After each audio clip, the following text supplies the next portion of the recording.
আসসালামু আলাইকুম, সবাই কেমন আছেন? তো এদিকে অপেক্ষা করতেছিলাম বাবার বাড়িতে যাওয়ার জন্য। বাবার বাড়িতে যাওয়ার আগে আমার শাশুড়ি মার কাছ থেকে আবার চীন হাঁসের বাচ্চা নিয়ে যাচ্ছিলাম আমার মায়ের জন্য। তো এদিকে গাড়ির জন্য অপেক্ষা করতেছিলাম, কিন্তু কোনো গাড়ি পাইতেছি না।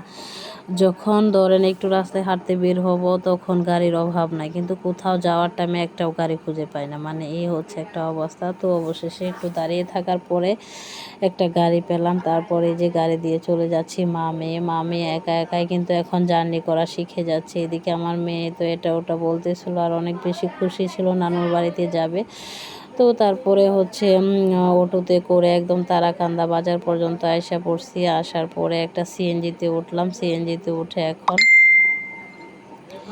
মায়ের বাড়ি যাওয়ার উদ্দেশ্য রওনা দিচ্ছি। যদিও মনে মনে ভালো লাগতেছিল মায়ের বাড়ি যাচ্ছি, কিন্তু একটু একটু ভয়ও করতেছিল, যেহেতু আমি একা একা যাতায়াত করতে পারি না। এখন কি করব, অভ্যস্ত হচ্ছে আর কি, একটু একটু চেষ্টা করতেছি।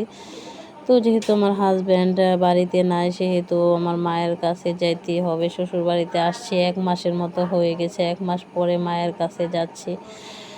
তারপরে যে মা মেয়ে একটু ঢং ঢং করে যাচ্ছিলাম আর ভিডিও করতেছিলাম। তো সবুজ শ্যামল মানে প্রকৃতি দেখে দেখে যাচ্ছি, অবশ্য ভালোই লাগতেছিল। তো বাবা মার কাছে আসলে যাওয়ার শান্তি আলাদা। যদিও আল্লাহ তাআলা আমার বাবাকে অনেক বছর আগেই নিয়ে নিয়েছে, তারপর একটা অসহায় মা আছে, মাটাকে দেখতে যায় বাবার বাড়িতে। তো মায়ের মুখটা দেখলে আসলে একটু শান্তি লাগে।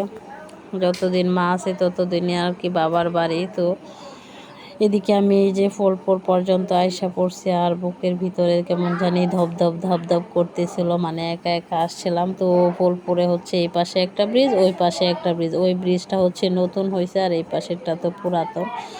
তো আমি ফলপুর ব্রিজ পার হয়ে একদম তারপর হচ্ছে আর কি ফুলপুর ব্রিজ পার করে তারপর আবারও গাড়িতে উঠতে হয়েছিল। তো আমার মোটামুটি শ্বশুর বাড়ি থেকে বাবার বাড়ি আসার পথে 4-5টা গাড়ি পাল্টাইতে হয়, সেই জন্য আর কি আরও বেশি ভয় লাগে।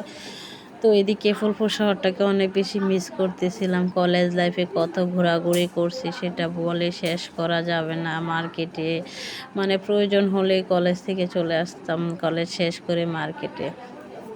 তো বান্ধবীদের নিয়ে অনেক ঘোরাফেরা করছি, সেই জন্য ফুলপুর আসলে আসলে পুরনো স্মৃতিগুলো মনে পড়ে।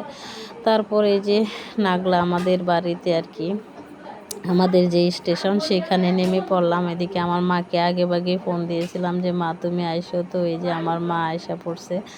আমার মেয়ে তো দেখে অনেক খুশি, মায়ের মুখের হাসিটা দেখে আমিও অনেক বেশি খুশি। তো এদিকে আবার হাঁসের বাচ্চার জন্য খাবার নিয়ে নিচ্ছিলাম আর মায়ের জন্য কিছু শুকনা খাবার নিচ্ছিলাম, যেহেতু অনেক দিন পরে যাচ্ছি। তো বাড়িতে এসে যে মায়ের হাতের মজার ভট ভাজি, মা ভট খায় না, আমার জন্য রেখে দিয়েছে, আমি কবে যাব আর আমার মা রান্না করে খাওয়াবে। তো এদিকে যে বট ভাজি, মাছ ভাজি, তারপর ভর্তা, ওগুলা দিয়ে পেট ভরে মজা করে মায়ের হাতের অনেক দিন পরে খেয়েছি।